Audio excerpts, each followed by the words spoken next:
playing. And I mean, you'd hit it to extra cover and you'd run 4. Yes, no problem. You just run 4. Whereas now, the team that you've got, you hit it to extra cover, you don't even think about running. Is that something that you've been so focused on and dedicated to bringing to Indian cricket, that strive to make sure that in the field, we're the best? Look, I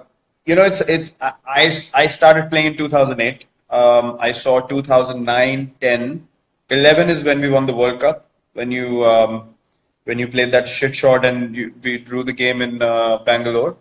11 is when I got you out stumped down the leg side without bowling a legitimate. We're gonna get there. We're gonna get there. Just talk about you. Okay. So I saw 2009, 10, 11. These were my regular years with India, and then 12. That England tour when we came to England in 2011. Yeah. We lost badly there. Yeah, you did. 2012. 2012 Australia tour was a difficult one as well. So I thought, there's always a natural transition that happens in every team. And I was lucky that I was in the center of that transition when it was happening. And I got the opportunity to see both sides of things, like what we were lacking as a side and what the world was catching up on, and they were becoming far more superior compared to us. So the plan was clear. I mean, when the next lot of players come in, this is the direction we're going to go in. And to be honest, I was lucky that I played with a group of players who were driven, similar age group, and together from number 7 or 8 in the world in Test cricket. For 3 years now, we've been number 1. So it's been quite an astonishing journey. It's quite unbelievable, to be honest, because we had no experience and we beat everyone, most places. We competed everywhere we went in the world, and it's just that to be able to come to the top of world cricket again has been a great journey. But then again, it gave us a vision, a goal to achieve, and all our focus was towards that. And with the IPL, you see a lot of teams that come to India now, and they're a lot more competitive. I remember we came to India and actually beat India in 2011, 2012, and that's because a lot of us actually feel at home in India as foreigners. True. India have an issue traveling abroad. They have a real issue traveling abroad. What do you think the biggest issue for you guys is traveling abroad? I'm talking results. Now, to be honest, before when we used to tour, it used to happen sporadically. Like we would come to England every 3 or 4 years, and in between there was nothing. But India, you guys would come every year for the IPL and get used to the conditions and so on and so forth. But now, when there's so much cricket happening, we don't feel any conditions are alien, to be honest. Now, I feel like traveling to other countries and playing at home is a level field. Anyone can beat anyone anywhere.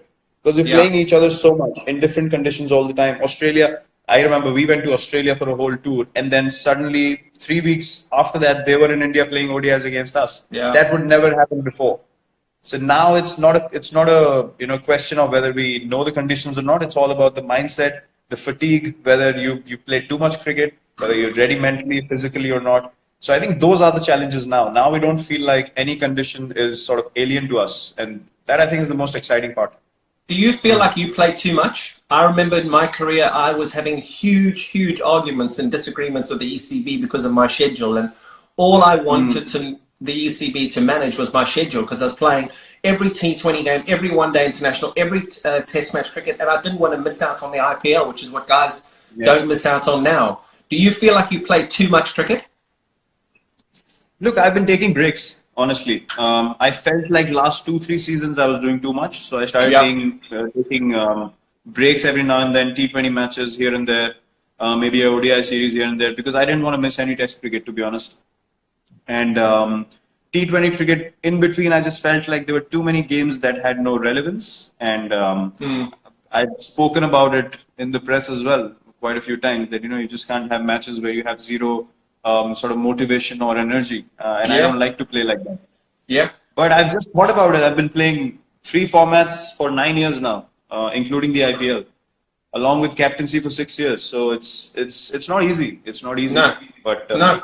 I'll see. I said 2-3 years more, I think, till the next World Cup. I'm gonna give it all and then figure out where I stand, which format what not, all those questions later. And obviously one of the biggest changes that you've made, and I know that, I mean, I campaign for wildlife all the time, and the thing that people hammer me the most about is eating meat.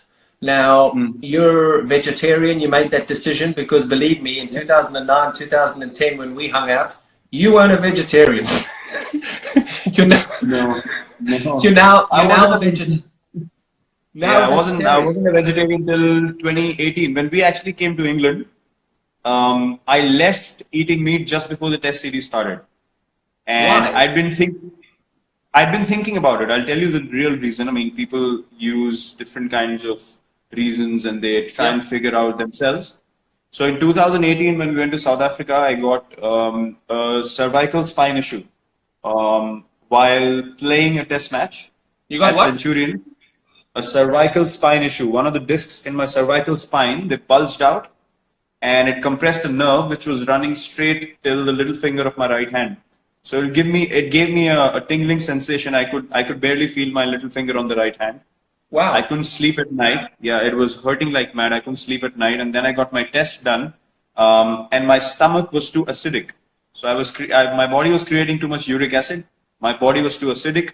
So what was happening was, even though I was taking calcium, magnesium, everything, one tablet was not sufficient for my body to function properly. So my stomach started pulling calcium from my bones, and my bones got weaker. And that's why I got this issue. So that's why I stopped eating meat completely in the middle of the England tour to cut down that uric acid and the acidity in my body. And then I've never felt better in my life, to be honest. I felt amazing. It's almost been 2 years now, and it's the best decision I've taken in my life. Really? It's amazing. I mean, you look amazing. And I mean, I've tried that now. So I've seen all this and I watched that film, that Game Changers or whatever, that film. I think you were part of that film. And I mean, I have vegetarian days. Jess and I have vegetarian days at home. And you do feel so light. You feel amazing, don't you? Yeah, amazing. I mean, I've never felt better waking up. I've never felt better when I have to recover after a game. I mean, if you make me play 3 games a week, which are intense, I'm at it 120% every game. I can recover within a day after a test match and go on another test match. It's so much better than being on meat. Being vegetarian now made me feel.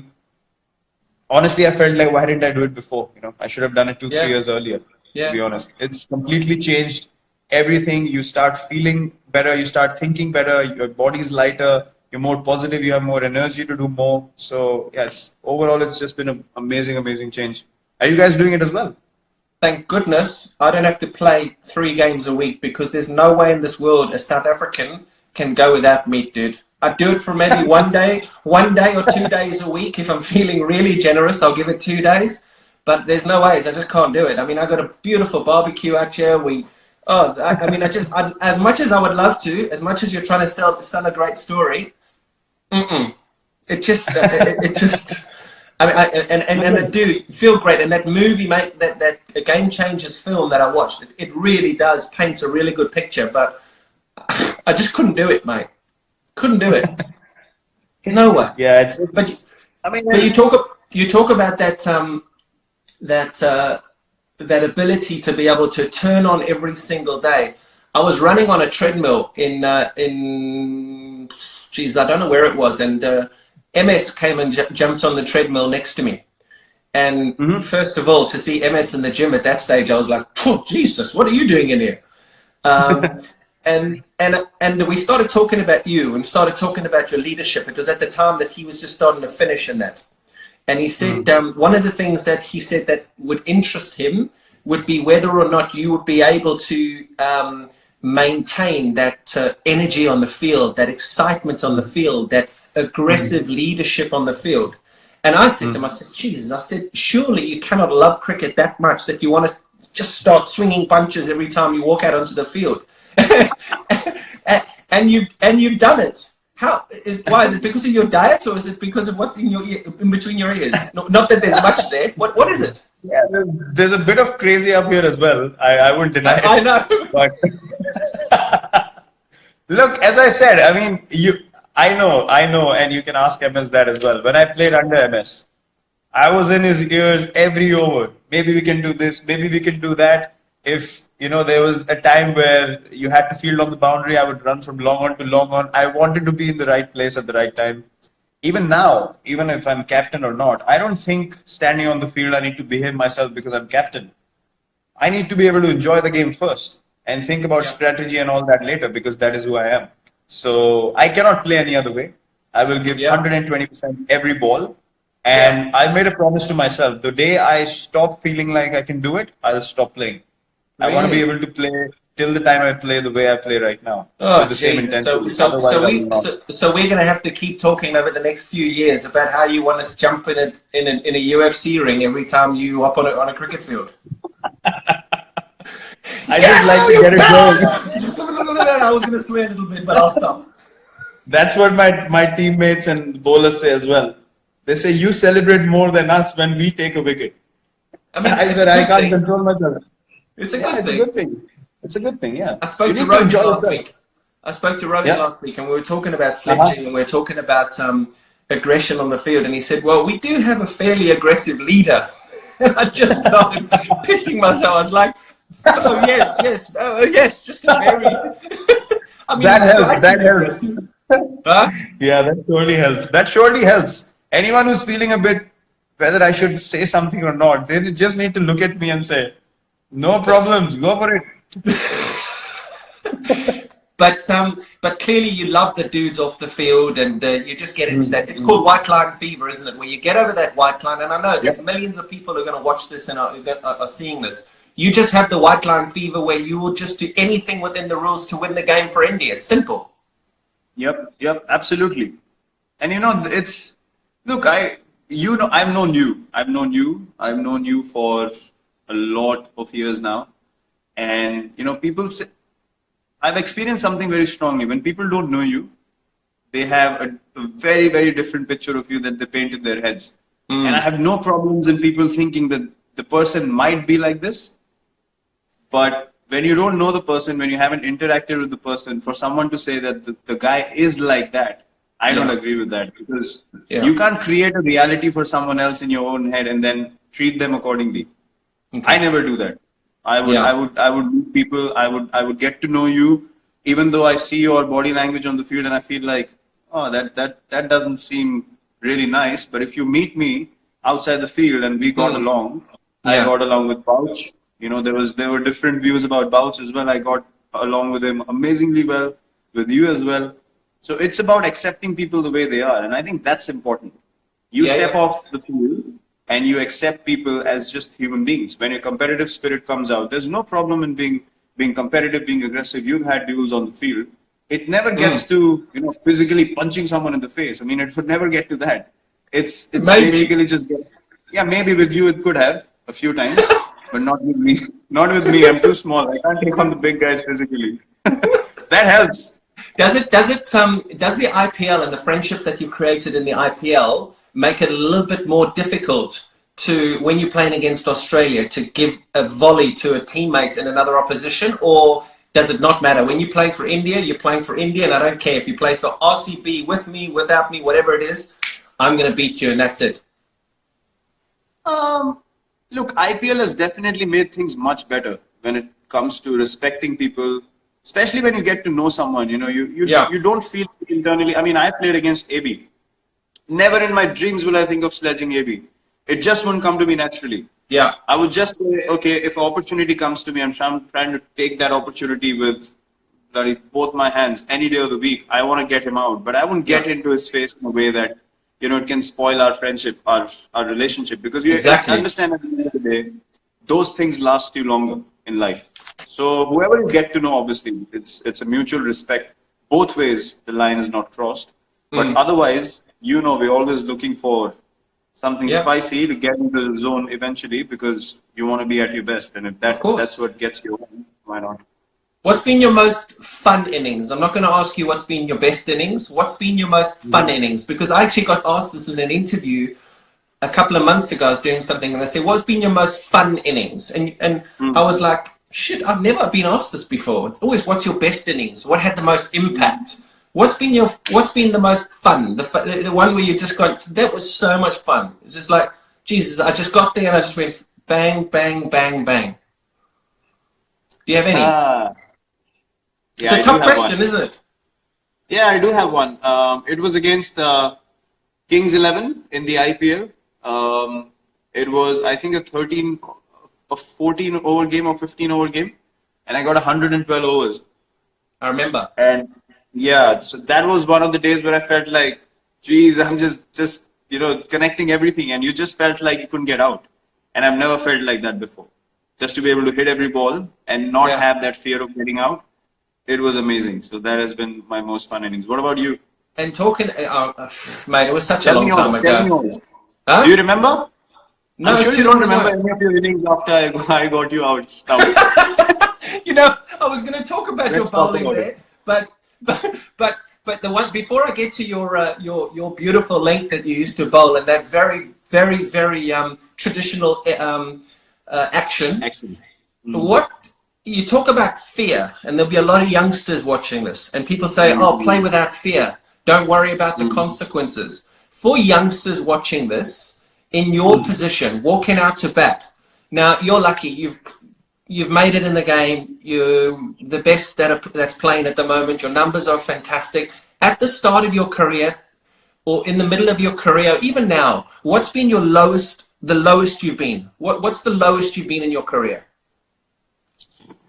I think the lowest point in my career was the England tour in 2014, where that's one phase where I felt like, when as a batsman, you're going to get out in the morning when you wake up.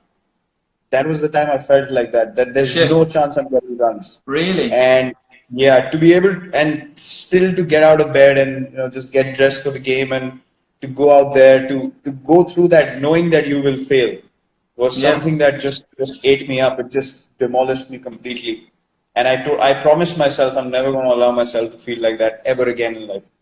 But that was the lowest point and that happened for all the younger guys listening to think right in the game. That happened because I was too focused on doing well from a personal point of view.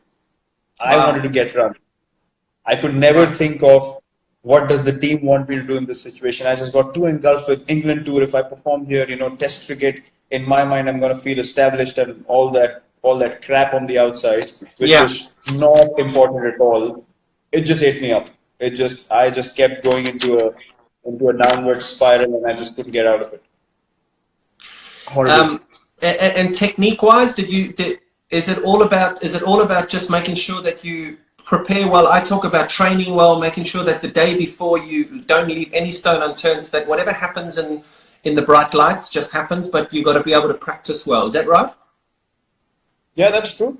But when you're playing so many games now, and me and AB have spoken about this quite a bit, we don't come to every session and we don't bat for long periods anymore.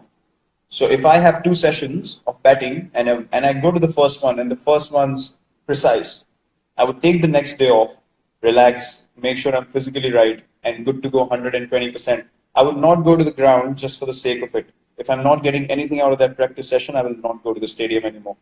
So that's obviously a gradual change, but at the start of my career, I wanted to learn, I wanted to see as much as I could. I wanted to observe other people, and that was a different kind of preparation back then.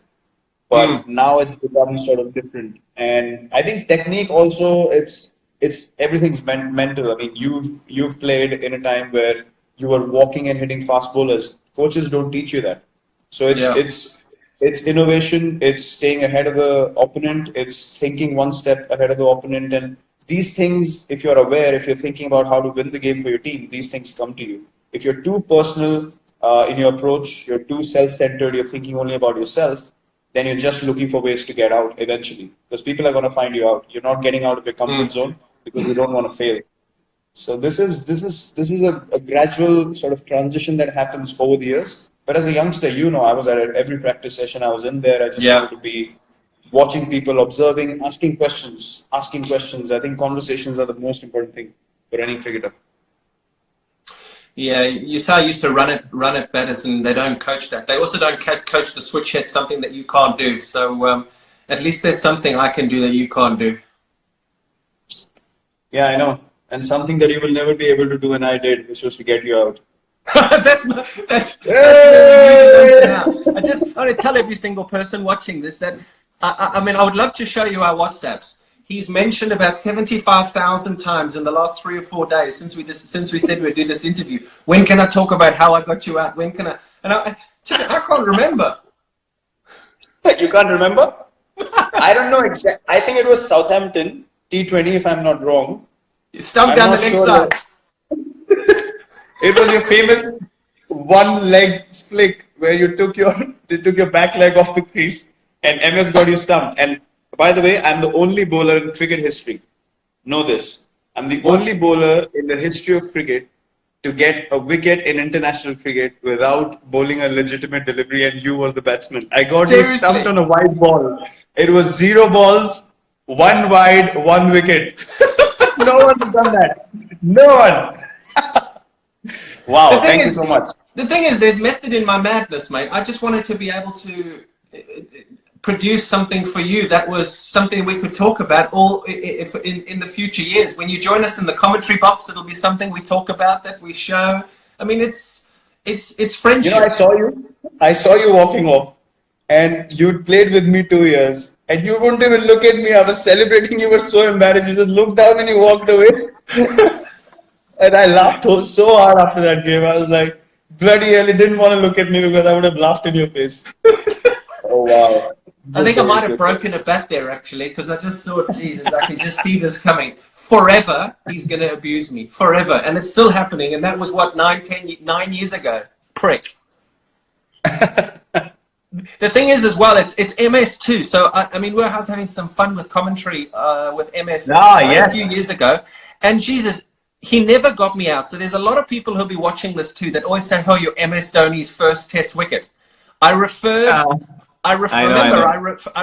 it and it was not out, remember? Yeah, yeah. And they were, I'm your first test wicket, I'm your first he even fucking said it on commentary when I was interviewing. Look, the thing is, MS has a point because it came up on the stump mics, but nothing came up on the hotspot. So he has a point. Bullshit. Don't you start backing him. Yours was out. You got me out. He never got me out. Mine was legitimate. You can never question that. Yes. You didn't even look to go back. You just walked off. No, I was never getting out to MS. To you, I don't mind. But at least that action, I could at least sort of talk about. Well, I mean, I didn't really pick it up. It came at an angle. It came at that kind of angle. MS had a bit of a conventional thing, so I was like, I cannot get out to that. That is filth. That is the fast bowling. Who's the best? Who's your favorite batting partner? Before we'll finish off with fans and social media now.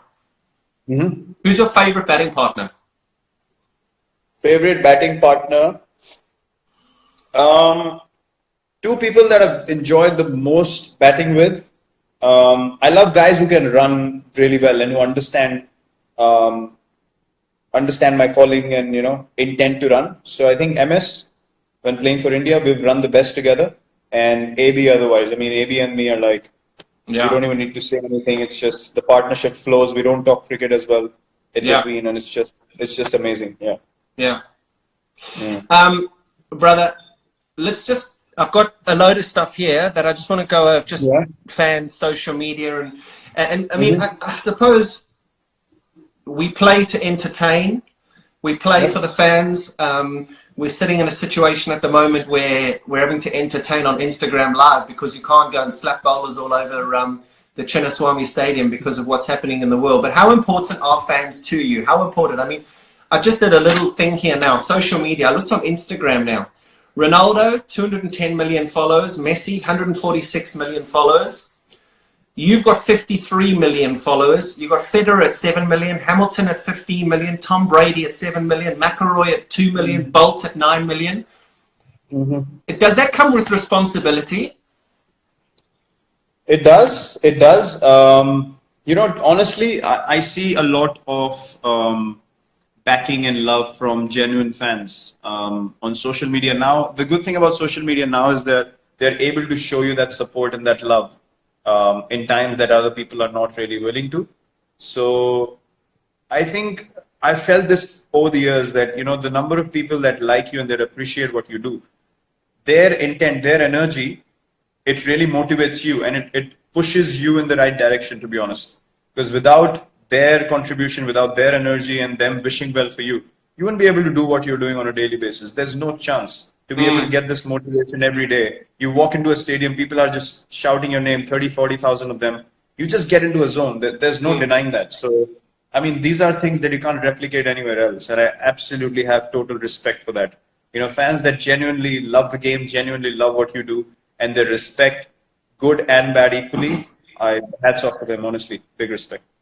I tell you something, you talk about the fans going crazy. I mean, when you walk on the field anywhere in India or wherever, I mean, it's chaos. And I remember playing with Tendulkar, with Sehwag, with UV and MS, and it being exactly the same way. One thing I will tell you is that when that happens now and you say you get into the zone, just appreciate it, because if I think there's one thing that I miss, I remember playing all those days and you walk onto the field. I remember just playing at the Ferocia Kotla for Delhi and having that one bumper season, and for the rest of the time it was just like every time I walked out, KP, like you've got to just you really have got to just you've almost got to just bottle it up and just remember it, because dude, those are the best days of your life when people are going crazy like that. Absolutely, I totally agree with you. I think these are things that one needs to appreciate. We are a bunch of the lucky few that get to experience this. Yeah. Even today, with you speak about difficult times now, and you understand that the kind of place you are in right now. You said you have space to move around. You have a garden. You have a pool. I see the current situation where people don't have jobs. They're struggling on a daily basis. Yeah. You can't have any other feeling than to be grateful. Just have the most amount of gratitude you can, because God has put us in a place where we don't have to go through those moments. And if in this place as well we sit down and complain about things, I don't think that that's fair. So it's just looking at what's happening all over the world. It just makes you feel, where was I really heading? Which direction does my life really want to go in? And I think this time will really make us all reflect on it. So yeah, this is indeed a blessing that we have. I'm going to finish off now. We're going to finish off just with some fans' questions. I went through a load of them. There's about 5 or 6 here, and then I just want one other thing, and then you're done and dusted. You can go back to sweeping the floor and mopping your bathroom. Ronaldo or Messi? Ronaldo. Why? Work ethic, drive, passion, all the crap, noise on the outside, deflect it, move ahead, know what you need to do, and just get done. Will you shave your beard off? No, never. Why? Chico! No, I don't have cheeks anymore, but Chico! I look horrible without a beard, so I would never have shaved it off. Never. Favorite destination to go with your missus? No cricket. Favorite destination? No cricket. Queenstown. We went the year before. We went to New Zealand. Last year, 2019. Queenstown, hands down #1, and then wildlife safari in South Africa. We need to come to your lodge next. Yeah, well, let's hope we get some time. It's crazy there. I mean, it's amazing that whole tourism industry, the whole travel industry. I mean, there in Kaziranga, where I was a couple of weeks ago, that's completely shut down for tourism. And then South Africa is completely shut for tourism. And goodness, I got so many of my mates there now. I mean, we've had to close our lodge. We're looking after our staff and making sure that they've got 100% pay, because they are just amazing. But geez, it's a sad situation. But you'll do that. You guys will get out there for sure. Favorite cricketing memory? Actually, coincidentally, you just called me on the day that we won the World Cup, so that has to be the favorite cricketing memory for me. Was that 2011? Yeah, today. Really? Okay. What a day to call, KB! And I'll only like this one if you answer it the right way. Now be very careful how you answer this, because this could end badly for you. Your favorite commentator? My favorite commentator is... It's easy.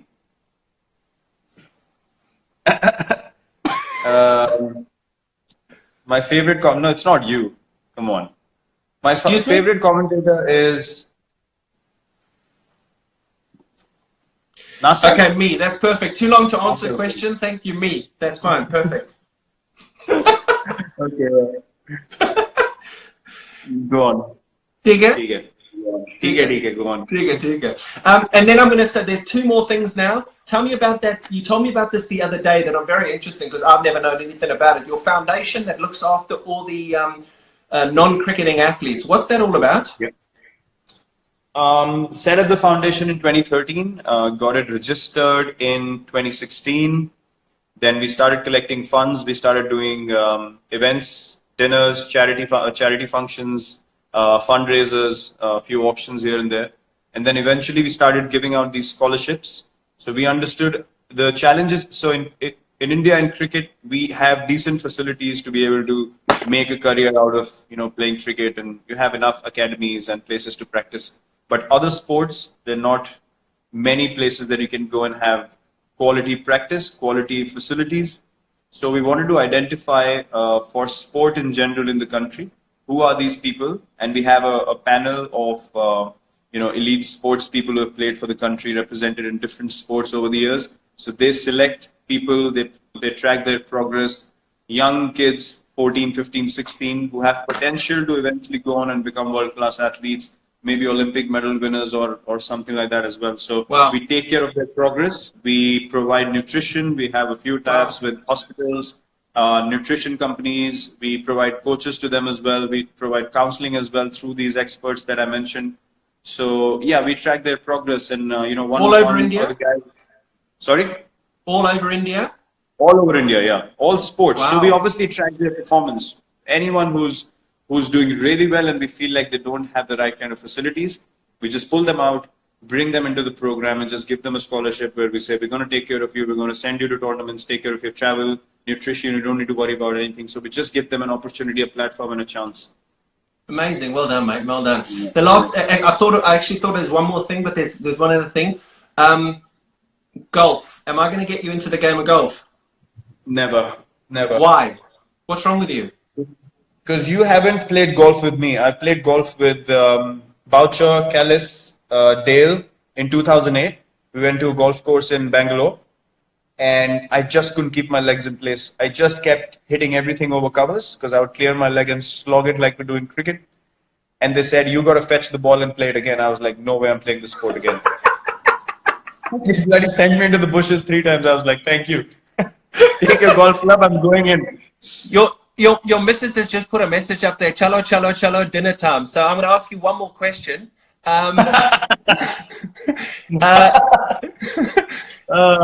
Beautiful. The last one, and I think probably the most important, your favorite form of the game and why? Test cricket. 5 times. Amazing. Why, buddy? Yeah. Why? Because Test cricket for me is actually it's a representation of life. To be honest, you gotta keep going when you don't score runs. You gotta clap for everyone else when you haven't scored a run. You gotta give everything that you have. You gotta go back into your room, have that same routine, wake up every morning, come out to play whether you've done well or not.